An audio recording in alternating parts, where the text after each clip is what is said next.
Konnichiwa! Japan is one of the most accessible countries I've been to. All around the world, I've been to almost 40 countries. I know that there are more well-traveled people out here. So you let me know, is Japan one of the most accessible countries you've been to if you've already been there?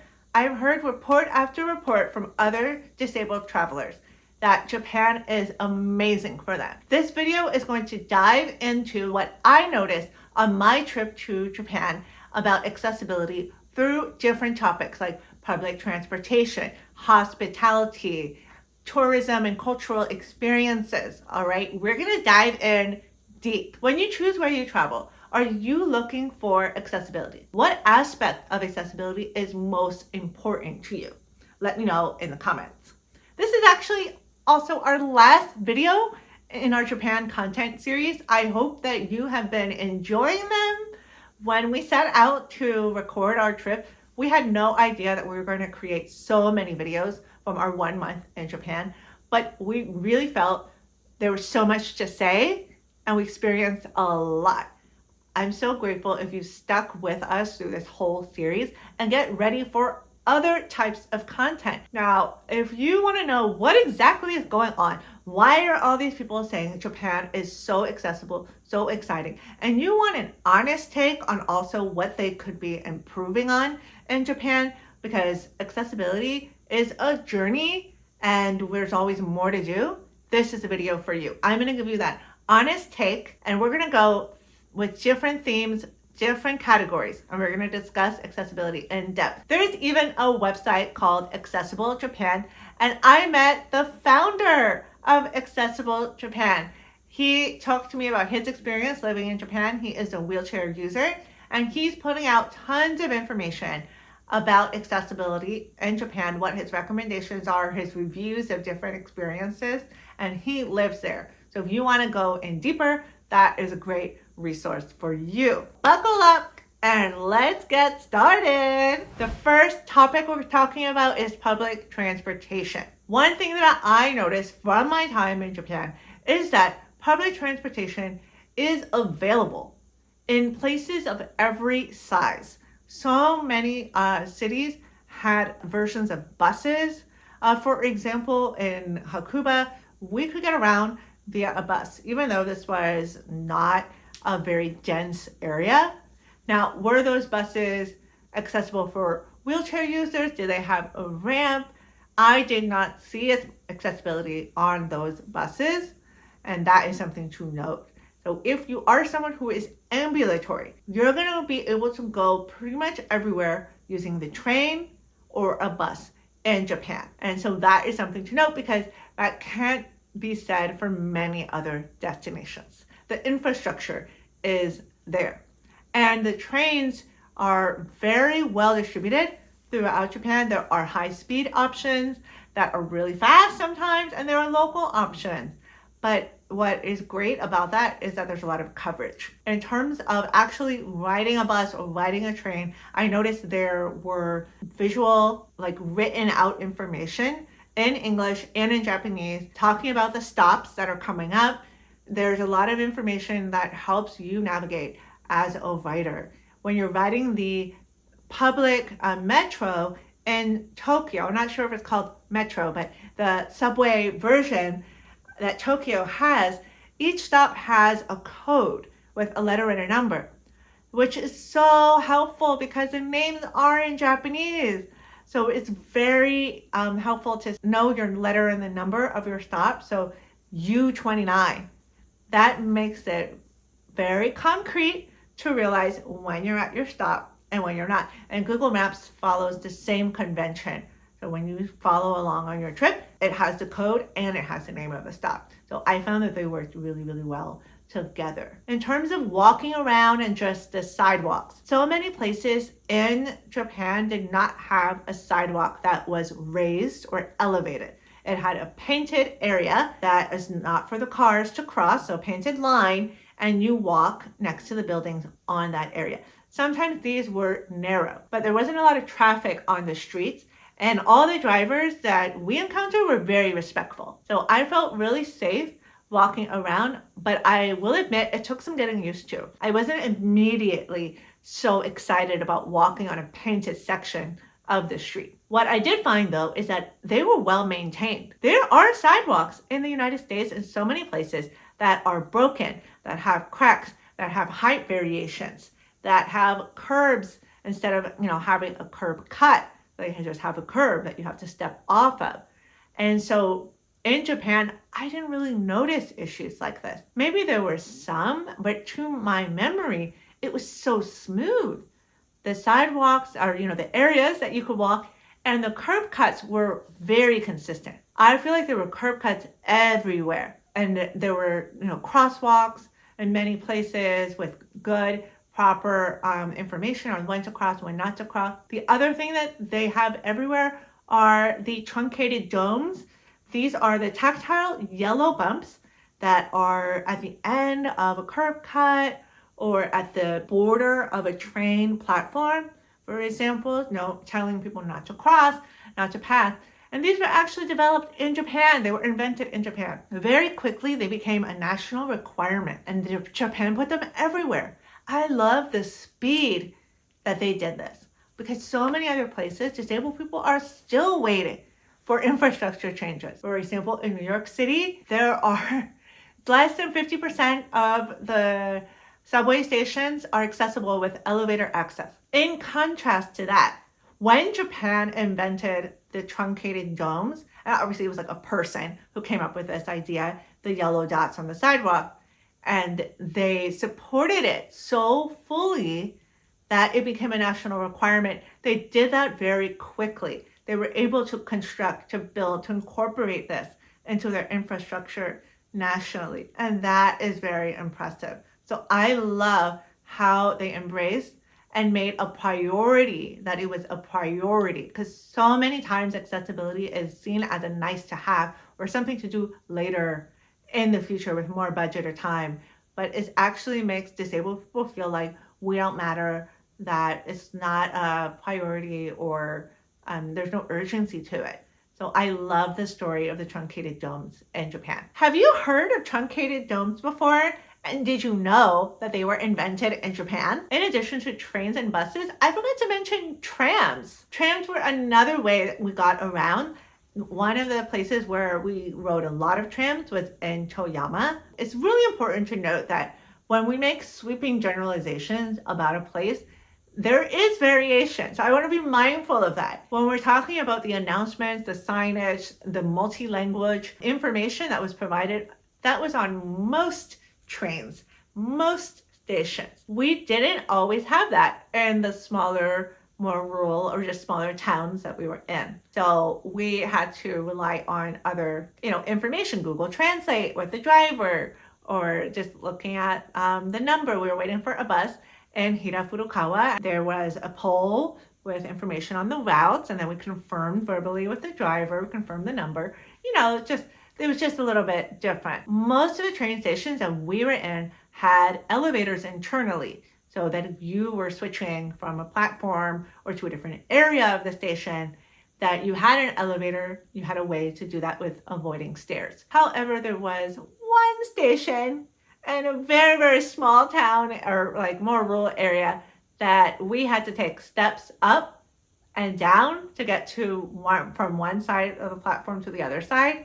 So I don't know if there was a way to drive up to the other side from the outside maybe, but the way we went in, we had to use a bunch of stairs. So it's not 100% accessible, but on the whole, there was accessibility and we were usually able to find those elevators. But one thing I will say, and this is just the honest challenges, we don't live there. So when you have a station that's really big and has multiple entrances, one of those entrances has an elevator, but we didn't often know where that was. It seemed to require some local knowledge, or maybe if we had put on Google Maps that we wanted wheelchair accessible routes, maybe it would have directed us there. But when we went on a train station, we couldn't find it. Later, we went to that same train station in Tokyo with our tour guide, and she took us right to an exit that had an elevator. We had no idea that was at that same train station that we had been using often. So that just goes to show you sometimes you need that local knowledge, and maybe they can do a better job of providing wayfinding guidance so that when you go into a station, you can find the elevator entrance.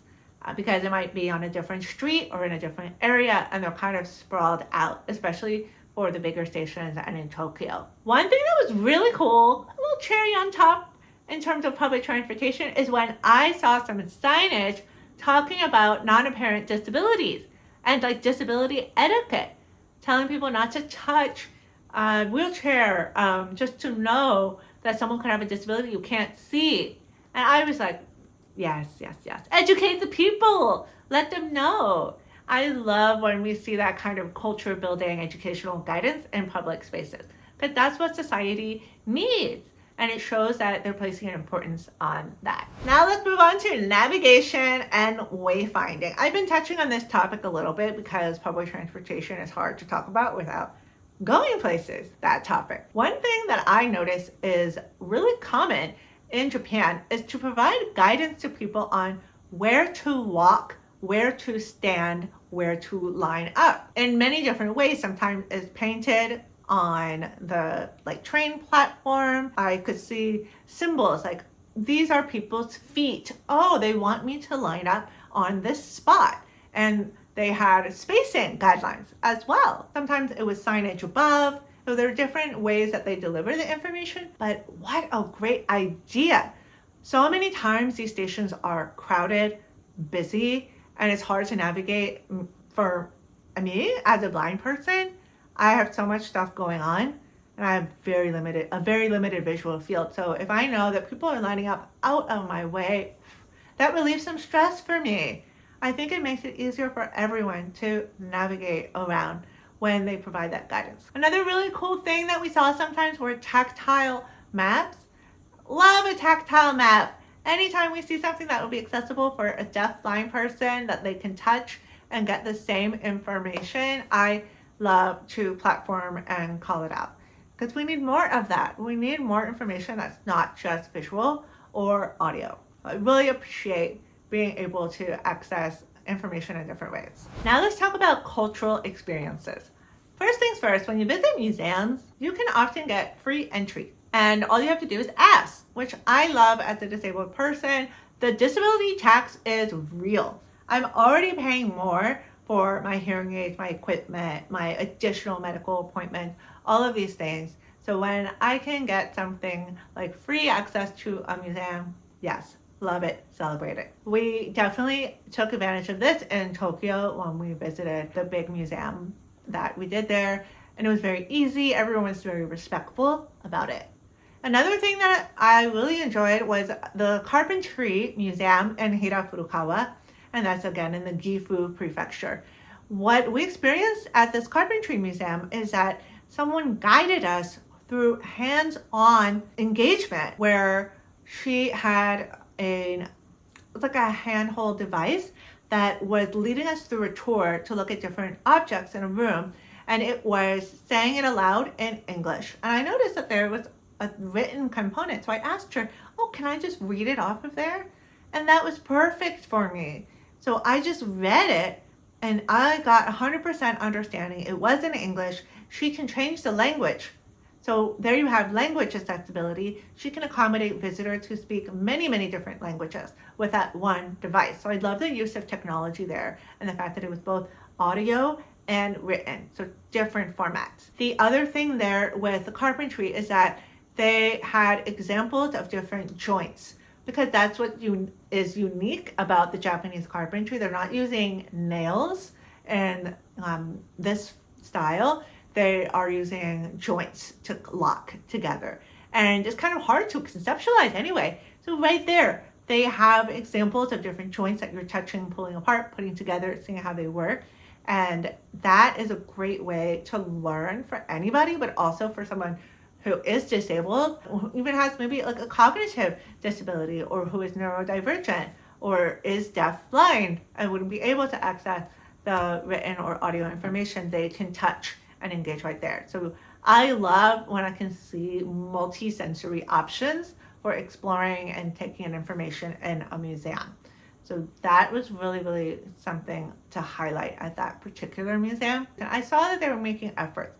I think museum accessibility is a whole nother topic where people are working to find ways to make the visual, tactile, or understandable in other formats, but we're not fully there yet. One thing that is great is when there are audio tours that are also in written format and they can describe what's in front of someone. That is super helpful. I didn't see a lot of other examples of museums that are doing accessible best practices.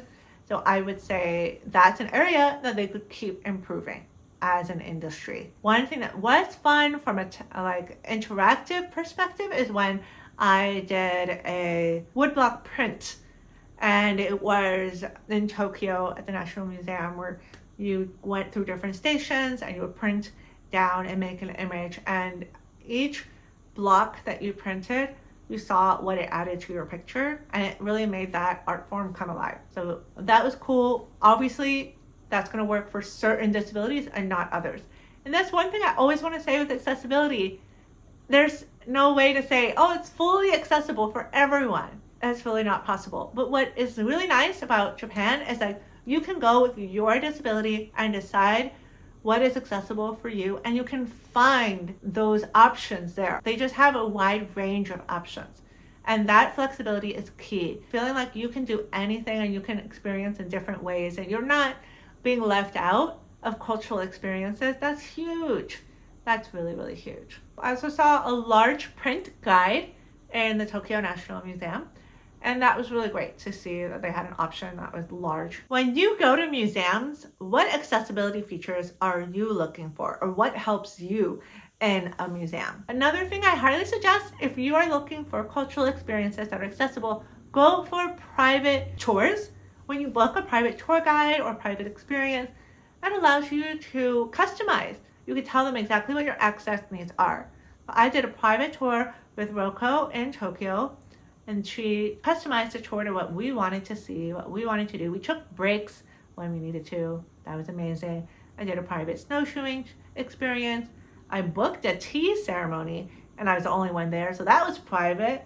We booked an omakase dinner, and we were the only ones there, so that was private, accidentally. So I love, love, love those experiences. And I highly recommend diving in wherever is of most interest to you. You will find it in Japan in terms of cultural experiences. Next category is dining accessibility. And if you're like me, food is one of the main reasons that you want to go to Japan or you're planning your trip to go. Yes, the food is amazing. The things that really helped me as a deaf-blind traveler in terms of restaurants in Japan is that they were, on the whole, well lit, full lighting, no dimming of lighting, and with no background music. I was so surprised at how much that changed my experience with listening fatigue, for example, with having energy at the end of the day, because I don't think we realize how much that drains us to be trying to talk over music, and everyone around you is also trying to talk over the music, and there's just such a loud environment that is generated. I even noticed that because there was no background music, it was fully well lit, and people might not be realizing it. I think a lot of us lip read because we don't know that we're doing it. So imagine that you're in an environment that you can fully see. There's nothing competing in the background, no background music. You're not going to have to talk as loud. And that is what I noticed. I was thinking, oh, it's a cultural thing. You know, they're not really yelling or talking loudly. But I also think the environment plays a role. Now, was every restaurant or izakaya bar quiet? No, people were having fun. We had some large groups that were talking loudly sometimes, but it wasn't to the level that I experienced in many other places, especially in the United States. That was so refreshing. And I really like the fact that many restaurants were on the smaller side. So it's more intimate and more comfortable. Another highlight from the restaurant dining side of things is we have to shout out this amazing cafe in Osaka called Bear Paw Cafe. Now, what are they doing here? They're actually doing a really cool social project and business where people who have mental health disabilities or social anxiety, they can work at this cafe that I went there and got a coffee. They have some coffee-based drinks. all they have to do is take your order behind a window. You don't see them. They don't see you. So already the interaction is more limited.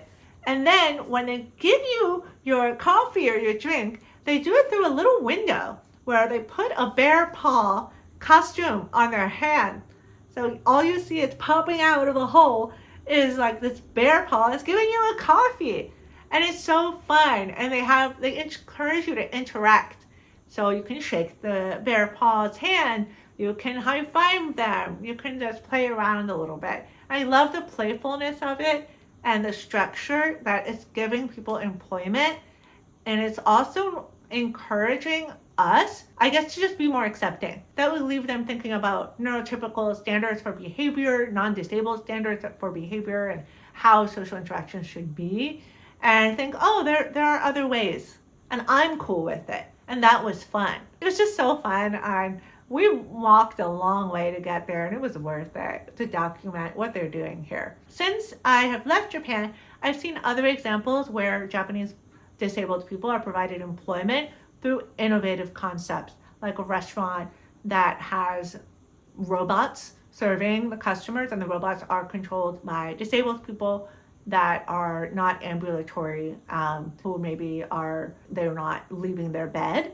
So they're able to get employed and work there. And I've seen other videos sharing other concepts. So I think there's a lot of innovation and creativity happening in Japan. I love supporting that. Now we are going to talk about physical activities. There are so many ways to engage the senses, multiple senses in Japan. You can go to gardens. There's so many gardens. There's so many garden experiences, and that is a great multi-sensory experience. There are experiences also with sound, like the gardens have water features often, so you have a little like water, it's very calming. You can engage with nature, and you have a lot of options for that. Some activities that I did that were accessible for me included doing walking tours that were private so that I could hear and see well, and I love to walk around. Another tour was the private snowshoeing experience, and I have a whole video about that, going snowshoeing in Hakuba in the Nagano prefecture. One thing that was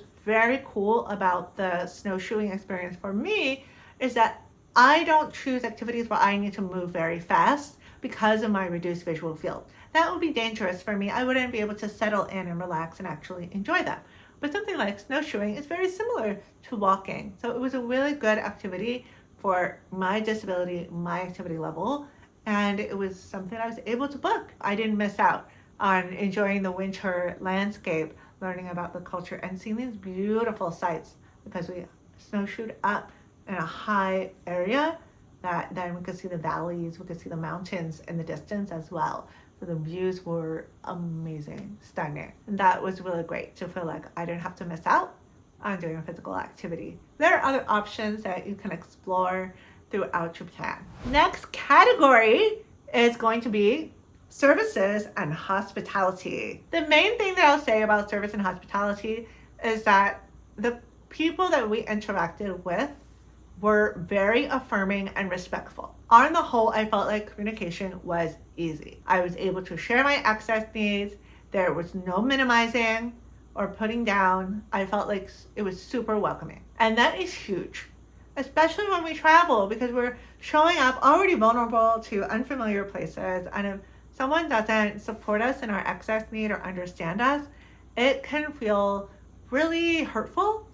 And it can also feel uncomfortable when we're already uncomfortable from our travels. So the Japanese culture, the way that they were treating us was consistent.